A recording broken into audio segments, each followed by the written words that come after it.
Hello friend, welcome to my YouTube channel biology study platform. अभी के लिए जो मैं आपके लिए आज टॉपिक लेके आई हूँ वो टॉपिक बहुत ही इम्पोर्टेंट है और इसमें से एचपी-टेट हो या टीजीटी कमीशन क्वेश्चंस रिपीट होता है हमेशा। ये जो टॉपिक है ये है वैस्कुलर कैम्बियम और पैराडार्म यानी कि एक्टिविटी ऑफ कैम्बियम से रिलेटेड, और ये टॉपिक बहुत ही इम्पॉर्टेंट है। आपको ये ज़रूर देखना चाहिए और इस कॉन्सेप्ट को ज़रूर क्लियर करना चाहिए, बिकॉज हर बार यहाँ से क्वेश्चन जो है वो निकलता है और क्वेश्चन इससे ज़्यादा क्वेश्चन नहीं बनते हैं, लेकिन जो भी क्वेश्चन से बनते हैं वो बार बार घुमा फिरा के आपसे पूछे जाते हैं। ओके, तो चलिए शुरू करते हैं। पैराडार्म होता क्या है? तो यहाँ पे पैराडार्म की डेफिनेशन को हम पहले अंडरस्टूड करते हैं। Periderm the protective secondary tissues consisting of a cork cambium secondary cortex formed by the activity of secondary lateral meristem that is a cork cambium is called periderm. देखिए, तो पैराडार्म क्या है? ये सिंपल जो है सेकेंडरी टिश्यूज हैं, ठीक है, जो जिनमें कॉर्क भी होती है, कॉर्क कैम्बियम भी होती है और सेकेंडरी कॉर्टेक्स भी होती है, ठीक है। लेकिन सेकेंडरी टिश्यू तो है, लेकिन कैसे हैं? प्रोटेक्टिंग है, प्रोटेक्टिव टिश्यू है। प्रोटेक्टिव यानी कि जो प्रोटेक्शन देते हैं, है ना। तो सेकेंडरी ग्रोथ आपको पता होनी चाहिए किन प्लांट्स में ज़्यादा होती है। सेकेंडरी ग्रोथ जो है हमारे डाइकॉट प्लांट्स में ही सबसे ज़्यादा होती है, ठीक है। बिकॉज जो सेकेंडरी ग्रोथ है वो होती है कैम्बियम की एक्टिविटी से, और कैम्बियम किस में प्रेजेंट होते हैं? डाइकॉट प्लांट्स में, फिर वो चाहे उनकी रूट्स हो या फिर उनकी शूट्स हो, ठीक है। और प्रोटेक्टिव सेकेंडरी टिश्यूज है। प्रोटेक्टिव मतलब मान लीजिए ये क्या है, एक प्लांट है, उसकी स्टेम है, ओके।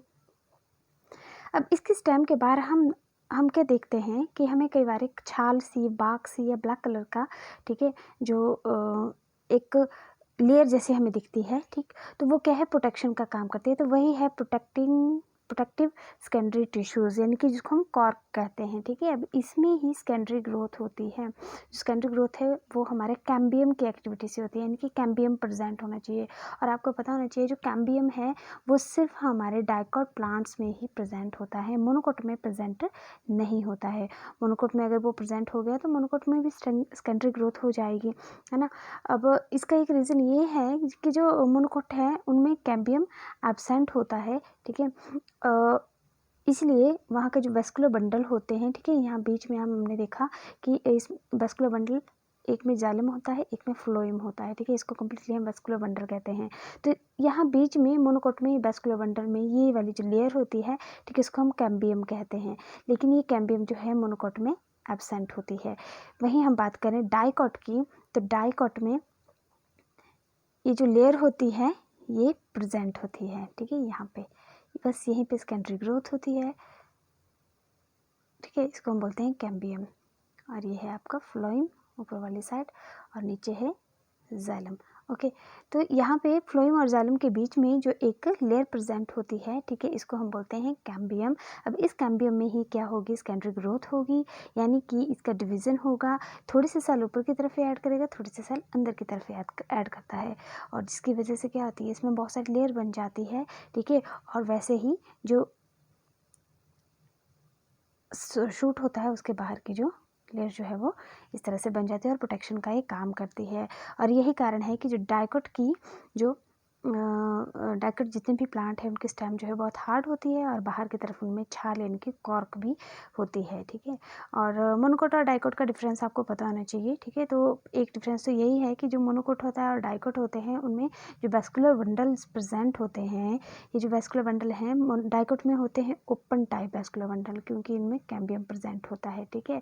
और डाइकॉट मोनोकोट में होते हैं that is a close type vascular bundle. साथ में सेकेंडरी ग्रोथ जो होती है वो डाइकॉट में ही होती है। इसमें जिनमें मोनोकोट प्लांट है उनमें सेकेंडरी ग्रोथ एब्सेंट होती है। तो अब देखो, प्रोटेक्टिव सेकेंडरी टिश्यू हैं ये। अब जहाँ सेकेंडरी ग्रोथ होगी वहीं तो सेकेंडरी टिश्यूज बनेंगे। ये देखिए, तो पैराडार्म कुछ नहीं है, सेकेंडरी टिश्यूज हैं, ठीक है, जिसमें 3 पार्ट्स होते हैं, जिसमें 3 पार्ट्स होते हैं। फर्स्ट है दैट इज कॉर्क, सेकंड है cork cambium, and third one is secondary cortex, ठीक है। 3 को नाम यहाँ पे दिए हुए हैं, ठीक। अब यहाँ पे एक और लाइन लिखी हुई है दैट इज़ कि ये सेकेंडरी लेटरल मेरिस्टेम में ये फंक्शन होता है। अब देखो, लेटरल मेरिस्टेम तो आपको पता ही है, मेरिस्टेम के अपने टाइप्स पढ़े हैं, एक एपिकल मेरिस्टेम होता है, ठीक है। एपिकल मेरिस्टेम जो प्लांट के टिप पे प्रेजेंट होते हैं, मेरिस्टेम जो उसकी हाइट को बढ़ाते हैं, एपिकल मेरिस्टेम है। और वैसे ही जो प्लांट के डायमीटर को बढ़ाते हैं, आपने बड़े बड़े पेड़ देखे होंगे, उनका जब हम टीएस करते हैं तो बहुत गिर्द होता है, जो गिर्द को बढ़ाते हैं that is a lateral meristem, ठीक है। तो ये लेटरल मेरिस्टेम यही आता है जो थिकनेस बढ़ाता है प्लांट की डाइकोट्स में। तो आई होप आपको समझ आया होगा। इसके अलावा यहाँ पे 2 टर्म आपको और दिख रही है, 3, that is a bound periderm and commercial periderm और लेंटिसेल्स को भी हम बहुत जल्दी अभी डिस्कस करने वाले हैं। चलिए अभी देखते हैं इसका स्ट्रक्चर, पैरिडम का स्ट्रक्चर। ओके, ये देखिए द कॉम्प्लेक्स टिश्यू जो होते हैं, डर्मल टिश्यू सिस्टम, ठीक है। इसमें देखते हैं डर्मल यानी कि जो स्किन वाले सबसे आउटर लेयर वाले जो टिश्यूज़ होते हैं उनका हम स्ट्रक्चर इसमें करने वाले हैं। तो यहाँ देखिए आप टीएस जब हम देखते हैं आउटर लेयर का, तो सबसे बाहर वाली लेयर होती है क्यूटिकल, आपको पता है बैक्सी लेयर होती है, उसके बाद होती है एपिडर्मिस, पॉलीगोनल टाइप इसके सेल्स होते हैं।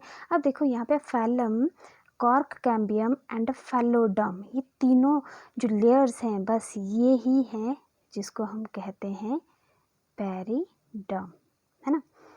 ये तीनों लेयर जो हैं वो पैरिडर्म है। इनका नाम कंफ्यूजिंग रहता है हमेशा, क्योंकि जो फैलम है उसको हम कहते हैं कॉर्क, ओके, और फैलोजन है उसको कहते हैं हम कॉर्क कैम्बियम, और फैलोडर्म है उसको हम कहते हैं फैलोडर्म को कहते हैं हम सेकेंडरी कॉर्टेक्स, ठीक है। तो cork, cork cambium and secondary cortex. अब देखो यहाँ पे जो कॉर्क कैम्बियम है यानी कि फैलोजन है, ये वाला फैलोजन, ठीक है, यहाँ पे न्यूक्लियस आपको दिख रहा होगा, ठीक। तो न्यूक्लियस क्यों है, क्योंकि यहाँ पे डिवीज़न होता है, एंटीक्लाइनर डिवीज़न होगा, ठीक है। बीच से जो सेल्स हैं वो डिवाइड करेंगे इस तरह से, और कुछ सेल बाहर की तरफ ऐड होते हैं और कुछ अंदर वाले साइड को ऐड होते हैं। जो बाहर की तरफ ऐड होते हैं उनको हम बोलते हैं फैलम, दैट इज़ कॉर्क, ठीक है। और जो अंदर की तरफ ऐड हो रहे हैं सेल उनको हम कहते हैं फैलोडर्म यानी कि सेकेंडरी कॉर्टेक्स, ओके। अब देखो यहाँ पे एक क्वेश्चन बनता है कि जो आउटर मोस्ट लेयर होती है, ठीक है, उसको हम क्या कहते हैं, उसको हम फैलम कहते हैं। और कई बार ऐसे पूछा जाता है कि जो कॉर्क कैम्बियम है वो आउटसाइड की तरफ जो सेल है ऐड करती है, ठीक है, वो उन सेल्स को हम क्या कहते हैं, वो कौन सी लेयर बनाते हैं, फैलम लेयर बनाते हैं। यहाँ पे फैलोडर्म कई बार लेयर की पोजीशन पूछ ली जाती है कि इनर मोस्ट लेयर कौन सी है, फर्स्ट लेयर कौन है, आउटर कौन है, मीडियम कौन है, सबसे ज़्यादा सेल डिवीजन किस में होता है, तो वो कॉर्क कैम्बियम में होता है यानी कि फैलोजन वाले लेयर में होता है। तो ये सारे कॉन्सेप्ट आपको क्लियर होने चाहिए, तभी आप इससे जो भी क्वेश्चन आएगा उसको आप इजीली अटेम्प्ट कर सकते हो। और यहाँ पे एक और क्वेश्चन बनता है कि जो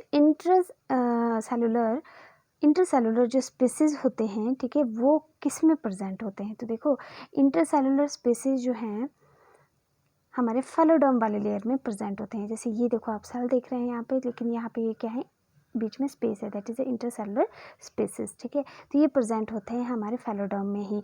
कई बार जो फैलोजन है इसमें भी इंटरसेलुलर स्पेसिस प्रेजेंट होते हैं, लेकिन हर इसमें नहीं होंगे, ये सिर्फ एक ही कंडीशन में होंगे अगर वहाँ पे लेंटिसेल की फॉर्मेशन हो रही है, ठीक है। अब लेंटिसेल क्या है इसको हम नेक्स्ट इसमें डिस्कस करेंगे, ठीक है। अगर लेंटिसेल की फॉर्मेशन हो रही है तभी वहाँ पे इंटरसेलुलर स्पेसिस देखने को मिलेंगे, अदरवाइज फैलम में इंटरसेलुलर स्पेसिस देखो आपको नहीं दिख रहे हैं, पैक्ड फॉर्म में है, ठीक है। दूसरे में ये डिवाइडिंग सेल्स है, इनमें भी इंटरसेलुलर स्पेसिस नहीं है, यहाँ पे इंटरसेलुलर स्पेसिस जो है वो इजीली विजिबल हो जाते हैं, ठीक है। तो लार्जर इंटरसेलुलर स्पेसिस जो है वो फैलोडर्म में ही प्रेजेंट होते हैं, ठीक।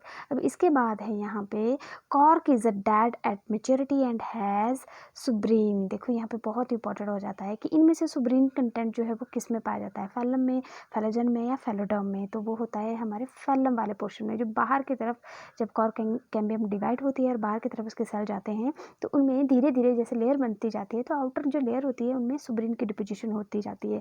अब ये सुब्रीन की डिपोजिशन क्यों होती है, बिकॉज ये टॉक्सिक सब्सटेंस होता है, एक बैक्टीरियल सब्सटेंस होता है, बहुत ज़्यादा टफ बना देता है बाहर वाले सेल्स को, हार्ड बना देता है। तभी तो हम देखते हैं जो पेड़ों की छाल होती है ब्लैक ब्लैक कलर की, ठीक है, कुछ टाइम बाद वो एक बेस्ट मटेरियल की तरह काम करती है, उसको हम इजीली तोड़ देते हैं या वो नीचे गिर जाती है, और सबसे ज़्यादा काम वो करती है प्रोटेक्शन का, ठीक है। तो जब भी हमने पेड़ को काटना होता है तो पहले हमें उसकी छाल निकालना पड़ती है, फिर हम उसको कटिंग उसकी जो है वो ईजिली कर सकते हैं, या फिर हमें टिम्बर चाहिए कमर्शियल यूज़ के लिए तो हम बाहर वाली छाल को क्या करते हैं, हम उसको निकाल देते हैं। वो क्यों है, क्योंकि वहाँ पे जो सुब्रीन है, ठीक है, उसकी वजह से उसका कलर क्या हो जाता है, ब्लैक कलर हो जाता है, और ये क्या कर देता है, उन सेल को डेड कर लेता है। ये क्यों करता है, क्योंकि इसने डिफेंस देना होता है जो प्लांट है, ठीक है, उसको बाहर वाली लेयर से ये क्या करता है, प्रोटेक्ट करता है, ताकि कोई इन्फेक्शन या पैथोजन इसमें एंटर ना हो जाए। तो ये सुब्रीन जो है मोस्ट इंपॉर्टेंट क्वेश्चन यहाँ से बनता है कि सुब्रीन की डिपोजिशन जो है वो किस लेयर में होती है, फैलम में, फैलोजन में या फैलोडर्म में। तो यहाँ से आपका ये क्वेश्चन बन जाता है, ठीक है। तो ये किस में होती है, मैक्सिमम जो है कॉर्क में, यानी कि फैलम में। ओके, तो आई होप आपको ये स्ट्रक्चर जो है वो समझ आया होगा। चलिए तो नेक्स्ट इसमें चलते हैं। इसके बाद टीएस जो डाइकोट स्टैम का, ठीक है, तो मैंने आपको बोला कि जो कैम्बियम एक्टिविटी है, सेकेंडरी कैम्बियम में जो है ज़्यादातर जो है वो एक्टिविटी होती है, डिवीज़न होगा, ठीक है, सेकेंडरी ग्रोथ होगी, तो वो कहाँ होती है, मैक्सिमम डाइकोट स्टैम में ही होती है या डाइकोट रूट में होती है, ठीक है। लेकिन प्लांट कैसा होना चाहिए, डाइकोट होना चाहिए, मोनोकोट में ये सब कुछ नहीं होता है, ठीक। और यहाँ पे देखो जो फैलम है ये इजीली आपको बिल्कुल सेम वैसे ही है। देखो यहाँ पे पैकेट फॉर्म है, तो इसमें इंटरसेलुलर स्पेसिस नहीं है। इसमें देखो न्यूक्लियस जो है वो फैलोजन में विजिबल हो रहा है, तो यहाँ पे पेरिक्लाइनर डिवीजन होता है। कई बार ये भी पूछा जाता है एंटीक्लाइनर डिवीजन होता है, पेरिक्लाइनर, तो सबसे ज़्यादा पेरिक्लाइनर डिवीजन इसमें होता है। बहुत कम रेयर कंडीशन में एंटीक्लाइनर डिवीजन होता है। और इंटरसेलुलर स्पेसिस तो आपको दिख ही रहे हैं विजिबली, ठीक है, बहुत ज़्यादा विजिबल है, इसमें बहुत अच्छे से हैं। तो ये आपने स्ट्रक्चर को अपने माइंड में रखना है और उसको ईजीली आपने क्या करना है, इसको डिस्कस करना है। ओके, अब आ जाती है बात लेंटिसेल्स की। लेंटिसेल्स की देखो, TS shoot of lenticel. Lenticel होते क्या हैं, तो लेंटिसेल हमने इसमें पढ़ा था कि बहुत इंटरेस्टिंग सा एक स्ट्रक्चर होता है प्लांट्स के बाहर, ठीक है। यहाँ पे क्या होता है, स्टेम में यूजुअली जो ओल्ड स्टोमा होते हैं या कॉर्क होती है वो बहुत ज़्यादा एक्टिव हो जाती है कई बार, और उसमें जो सेल हो जाते हैं वो लूजली अरेंज्ड हो जाते हैं। देखो यहाँ पे आप बाहर देख रहे हैं, ये तो मैंने आपको स्टेम का स्ट्रक्चर दिया हुआ है। यहाँ पे लेंटिसेल इस तरह के छेद हमें दिखेंगे, तो लेंटिसेल होते हैं। लेकिन जब हम इसका टीएस काट के देखते हैं तो हमें ऐसा दिखता है। तो ये बाहर देखो, इसमें लिविंग पैरेन्काइमा जो होती हैं उनमें इंटरसेलुलर स्पेसिस तो होते ही हैं।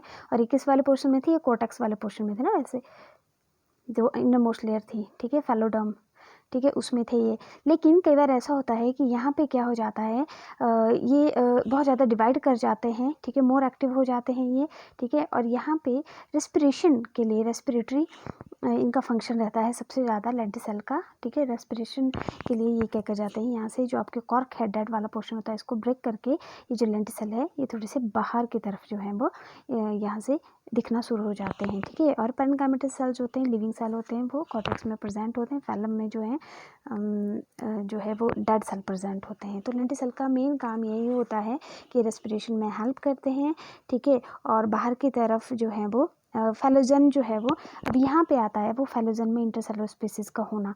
अदरवाइज वैसे फैलोजन में नहीं होते हैं, लेकिन लेंटिसेल के कंडीशन में यहाँ पे होते हैं। तो बहुत ज़्यादा जो वुडी ट्रीज होते हैं उनमें हमें ब्रीदिंग एक्शन इस तरह से भी देखने को मिलता है, जैसे कि आपका एप्पल हो गया, एप्पल के प्लांट में भी हमें ये दिख जाता है, ठीक है। प्लम हो गए, ठीक है, इन प्लांट्स में भी हमें ये देखने को मिल जाता है। उनके स्टेम में हो सकते हैं लेंटिसेल या फिर रूट्स में भी हो सकते हैं लेंटिसेल। तो ये था आज का टॉपिक, आई होप आपको समझ आया होगा।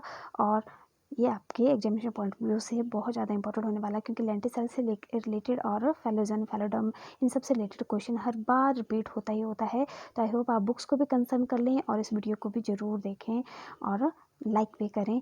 अगर आपको लगता है कुछ गलत मैंने इसमें प्रोनाउंस किया हुआ है, कुछ गलत मैंने इसमें आपको एक्सप्लेन किया है, तो प्लीज़ आप कमेंट सेक्शन में जाके कमेंट कर सकते हैं। और आपको किस सब्जेक्ट पे वीडियो चाहिए आप उसके बारे में भी अपनी राय दे सकते हैं। Thank you.